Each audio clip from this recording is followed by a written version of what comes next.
अंधकार, भयंकर अंधकार, जिसमें कुछ भी दिखाई नहीं देता है। अज्ञान का अंधकार। जैसे ही आंखें बंद करता है, इतना घटाटोप अंधकार है कि भयभीत हो जाता है, सोचता है इससे तो अच्छा है बाहर ही रहूं। इतना भयंकर अंधकार। कौन सा है पता नहीं, अज्ञात है, शायद स्मृतियां है, मेमोरीज है, पास्ट है, अतीत है, यादें है, दुख है, दर्द है, पीड़ा है, वेदना है। क्या है पता नहीं, परंतु आंखें बंद करते ही एक भयंकर अंधकार, पश्चाताप है, प्रायश्चित है, बदला है, हर्ट्स है, टॉर्चर है, क्या है, अनडिफाइंड है, डर लगता है। परंतु जिसे अंदर जाना है उसे इस अंधकार को पार करना पड़ेगा। वो कैसे, उसे हम आगे देखेंगे। जैसे ही अंदर मुड़ता है व्यक्ति, अंधेरा, चेतना जैसे ही अंदर जाने की कोशिश करती है, अंधकार, तारीकी, स्टार्क डार्कनेस। और आगे बढ़ता है तो एक घना जंगल उसे मिलता है। इतना भयंकर घना जंगल। वो जंगल है आसक्तियों का जंगल, अटैचमेंट्स का जंगल। इतने लोगों से इतनी अटैचमेंट्स, इतना लगाव है, इतना लगाव है कि वो लगाव एक घने जंगल का रूप धारण किए हुए अंदर बैठा हुआ है। और आगे बढ़ता है क्योंकि उसे अंदर जाना है, उसकी चाह है मैं अंदर जाऊं, क्योंकि सभी से सुना है अंदर जाओ, अपने अंदर जाओ, know thy self, heal thy self. तुझा आहे तुझ पाशी, कहां है? The kingdom of God is within you. Jesus Christ को पूछा गया हु आर यू, वो कहता है I am son of God. Where is your father? My Father that art in heaven. Where is heaven? The kingdom of heaven is within you. But how will we know that how you are related to your Father? My Father and I are one.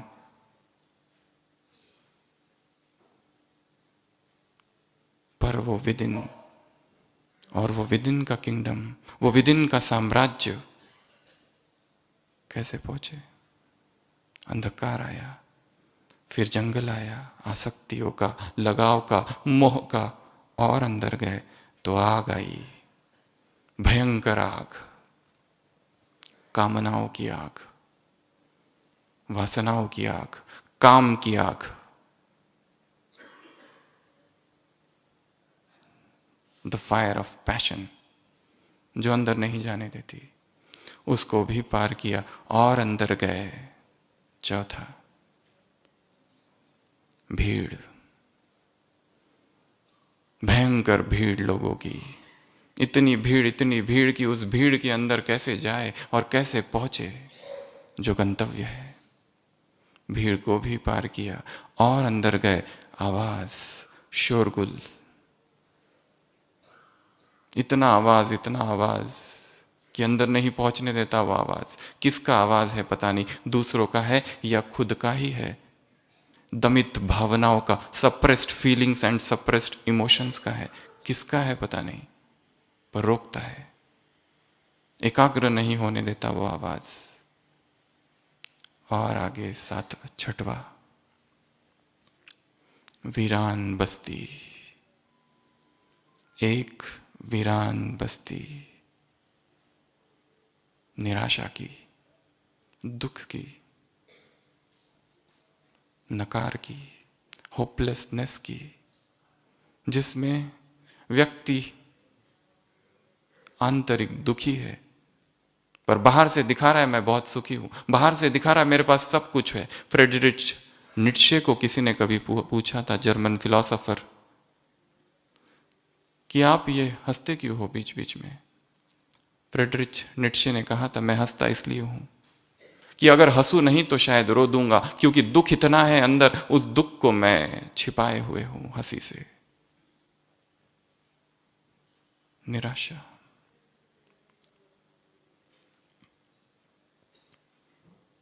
क्यों है पता नहीं, पर है।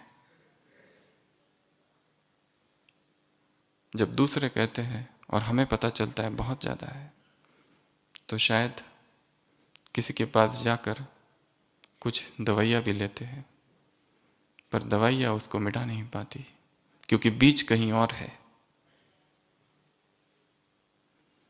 वो वीरान बस्ती और सातवां, दिशाहीन अस्तित्व में जीवन की भटकती नैया। ये 7 बातें हैं। जब भी हम अंदर जाने का प्रयत्न करते हैं, एक अंधेरा आ जाता है, बढ़ नहीं सकते कदम। कैसे जाए? किताबें हैं, अध्यात्म है, संस्थाएं हैं, स्थान है, गुरु है, चैनल्स है, मीडिया है, बहुत है, पर कोई भी अंधकार को काट नहीं पाता। और आगे बढ़ते हैं।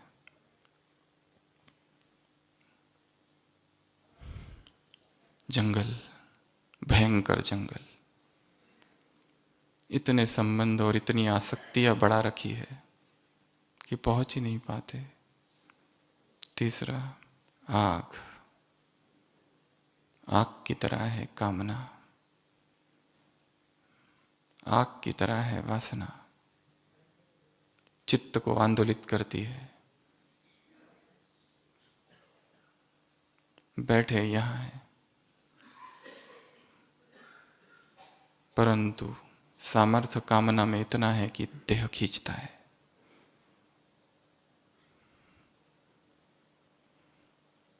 सौंदर्य का भ्रम आकर्षित करता है चित्त को।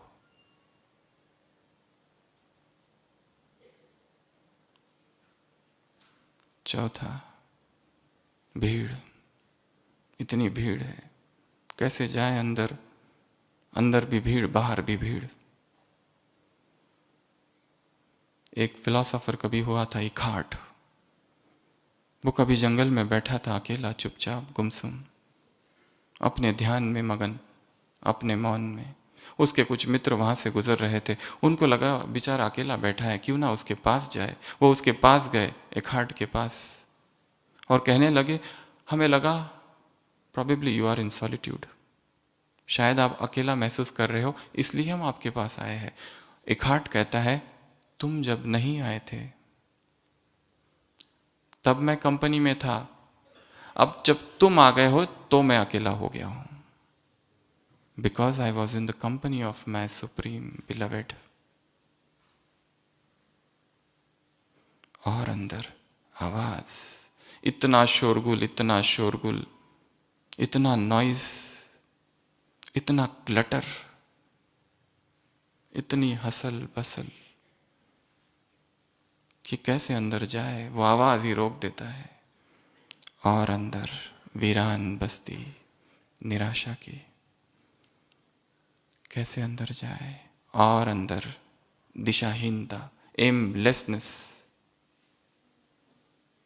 अंदर देखते ही ये सब कुछ दिखाई दे रहा है। अब क्या करें, कैसे जाए अंदर? पहला, जैसे ही अंदर हम देखते हैं, पहला बताया अंधकार है। अंधकार को कैसे मिटाएंगे? यदि किसी एक कमरे में 1000 वर्ष से अंधकार है और हमें उस अंधकार को मिटाना है, तो क्या करे? सेना लेकर आए, तलवार लेकर आए। अंधकार बहुत शक्तिशाली है, शत्रु जैसा मालूम पड़ रहा है। कैसे हटाए उस अंधकार को? युद्ध करें अंधकार से? क्या करेंगे? प्राचीन लोक कथा है, मनुष्य जाति के पास जब प्रकाश नहीं था, लोग अंधकार में जीते थे, और रात जब आती थी तो अंधकार हो जाता था। समझ नहीं आता था किसी को कैसे अंधकार को दूर करे। पूजाएं की, अंधकार नहीं गया। आरती की, प्रार्थना की, अंधकार नहीं गया। एक युवक था बड़ा ही विचारशील, उसने कहा क्यों ना हम टोकरियां भर भर कर अंधकार को बाहर गांव के फेंके। बात तो बहुत तर्क संगत थी और सभी गांव वाले ने कहा बहुत अच्छी बात है। और तब से उन्होंने जैसे ही रात होती थी टोकरियां भरकर अंधकार को फेंकने लगे। परंतु सुबह उठते तो खुश होते, परंतु जब रात हो जाती फिर दुखी होते, क्योंकि अंधकार जस का तस मिटा ही नहीं। लोक कथा कहती है प्राचीन भारत की कि उस एक युवक को वहां पर किसी अप्सरा से विवाह हो गया। वो अप्सरा उस गांव में आती है और उसकी सास, जैसे वो प्रथा बन चुकी है, रात हुई टोकरियां भरो अंधकार को बाहर फेंको। उसकी सास उसको कहती है कि जाओ टोकरियां भरो, रात हो रही है, अंधकार को फेंको। वो आश्चर्य होता है उसको, ये क्या हो रहा है इस गांव में। एक बर्तन में वो घी डालती है, सफेद कपड़े से बाती बनाती है, दो पत्थरों को रगड़ती है और आग जलाती है, और उसके बाद फिर प्रकाश हो गया और अंधकार सदा के लिए समाप्त हो गया। अंधकार समाप्त हुआ, परंतु मनुष्य के जीवन में आज भी वैसा ही अंधकार है। आज भी वो वही कर रहा है और ज्ञान का उसे भ्रम मात्र है कि मैं जानता हूं। सोक्रेटिस ने लिखा है, सुकरात, कि जब मैं छोटा सा बच्चा था सोचता था मैं सब कुछ जानता हूं, फिर थोड़ा जब युवा हुआ पता चला भी बहुत कुछ जानना बाकी है, और अब जब बूढ़ा हो गया हूं ये समझ में आया कि कुछ भी नहीं जानता। और जब उसने ये जाना कि कुछ भी नहीं जानता हूं, तब ओरेकल ऑफ डेल्फी में वहां पर घोषणा हुई कि इस संसार में the wisest man in the world is Socrates.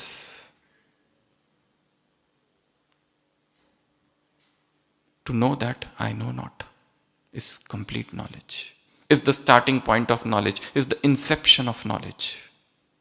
ये जानना कि मैं कुछ नहीं जानता, जो जान रहा हूं वास्तव में शायद एक भ्रम है। न्यूटन से किसी ने कभी पूछा था आप इतने ज्ञानी कैसे, इतना ज्ञान आपके पास है, शायद कुछ पाना बाकी ही नहीं है।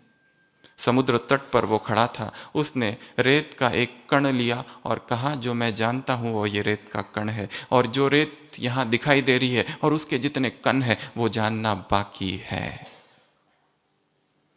तो सबसे पहली बात हमने जो कही, अंदर मुड़ते ही अंधकार आता है। अंधकार को कैसे मिटाएंगे? प्रकाश से, ज्ञान से,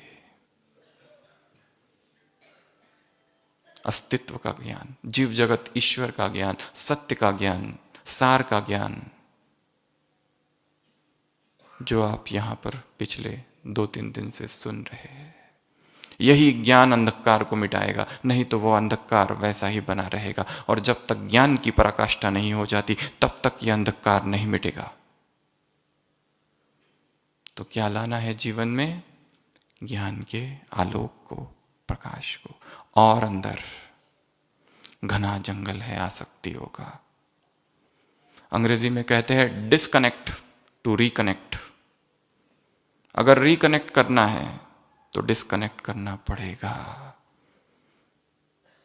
वैराग एक ऐसा शब्द है, अगर किसी के कान में कह दो तो भाग खड़ा हो जाता है, डर लगता है ऐसे शब्दों से। पर क्या अध्यात्म की यात्रा बिना अनासक्त हुए चालू हो सकती है? क्या लगाव से युक्त व्यक्ति कभी उस परम सत्य को जान सकता है जिसका ध्यान बटा हुआ है, आसक्त है, मोहित है? ये मार्ग तो अनासक्ति का है, आंतरिक है, अभियंतर का है। जो जंगल हमने खड़ा कर रखा है इतना बड़ा खटाटोप, उसको काटना पड़ेगा कुल्हाड़ी से, तलवार से। Disconnect to reconnect. और आगे आग लगी है जीवन में, काम की, कामना की, इच्छाओं की, शांत नहीं होने देती, एक पल भी बैठने नहीं देती, बेचैन करती है। कितना भी भोगो, परंतु वंस मोर की कामना के साथ ही व्यक्ति शरीर छोड़ता है। शास्त्र ययाति की कहानी सुनाते हैं, इतना भोगा परंतु अतृप्त ही रहा। इच्छा का स्वभाव ही अतृप्त है, अतृप्ति है। वासना की फितरत में ही डिससैटिस्फैक्शन है। कितना भी भोगो कभी तृप्ति नहीं होती है। दुष्पूर है वासनाएं। महात्मा बुद्ध ने कहा है दुष्पूर अर्थात कभी न तृप्त होने वाली, लहरों की तरह है। लहरें आती है, आती ही जाती है, बेअंत। ये जो आग लगी है इसको शांत करना पड़ेगा, आग को पवित्रता के शीतल जल से। किससे? पवित्रता के शीतल जल से। और आगे भीड़ है बहुत अंदर मन में, एकांगी पगडंडी ढूंढनी पड़ेगी जहां एकांत है। कुछ समय अपनी दिनचर्या में सम टाइम एकांत का हो, एटलीस्ट 8 o'clock सुबह या 9 o'clock तक। सम स्पेस, इनर स्पेस, जहां हम रहे और कोई ना हो, केवल हम, और देखे क्या पाया और क्या खोया। जीवन किस ओर जा रहा है, लक्ष्य क्या है जीवन का, क्यों मैं हूं, ये जो विस्तार कर रखा है किस लिए? एकांत। और अंदर आवाजें है, शोरगुल है, वहां चाहिए मौन। कितना समय हम मौन रहते हैं 24 घंटे में? Silence is the sleep that refreshes wisdom. Mahatma Gandhi ने 6 जून 1910 यंग इंडिया में एक आर्टिकल लिखा था मौन के विषय में। लिखा है कि मैं जब साउथ अफ्रीका में था, वहां पर एक बार हम लोग एक मठ में गए, ट्रैपिस्ट मोनेस्ट्री। उस मठ में जाकर हमने देखा कैसा अद्भुत सा नियम है वहां पर। इतना बड़ा आश्रम, 5000 सन्यासी वहां है, सबके सब मौन व्रत धारण किए हुए। उन्होंने उस मठाध्यक्ष को पूछा कि क्यों, the head of the monastery. उसने कहा कि हम मनुष्य इतने अल्पज्ञ हैं, क्या बोलना और क्या नहीं बोलना हमें वास्तव में पता नहीं। और जब तक हम ये नहीं सीख लेते इस आश्रम में कि क्या बोलना चाहिए, हम तब तक मौन ही है। और हमारी मौन साधना है। कितना हम मौन है, या सुबह से लेकर आवाज आवाज और आवाज, मुख से ना बोले परंतु सोशल मीडिया की आवाज, व्हाट्सएप नॉइस, व्हाट्सएप क्लटर, आवाज आवाज आवाज आवाज आवाज।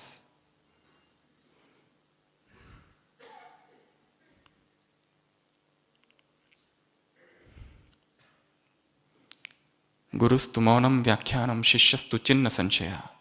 गुरु बैठा है, शिष्य बैठे हैं, कुछ भी नहीं बोल रहा है, मौन का वार्तालाप है, मौन का व्याख्यान है, परंतु शिष्य के सारे संशय दूर हो रहे केवल मौन से। लैंग्वेज जो है साइलेंस की is the greatest of all the languages. Have we tasted that language? Have we tasted that nectar, that fragrance, that beauty, that ecstasy, that rapture of voicelessness, soundlessness, speechlessness, or we are lost in speech? आवाज का ये शोरगुल, सुबह से लेकर रात तक केवल आवाजें आवाजें आवाजें, बेअंत। क्या मौन के लिए कोई स्थान नहीं है जीवन में? क्या उस मौन में हम नहीं उतर सकते जहां पर परम सत्य का अवतरण होगा? क्या इस आवाज में कभी सत्य प्रकट हो सकता है? क्या इस आवाज में हम जीवन को वैसा जान सकते जैसा वो है, एज इट इज? कहीं खो तो नहीं रहे हैं आवाज की दुनिया में?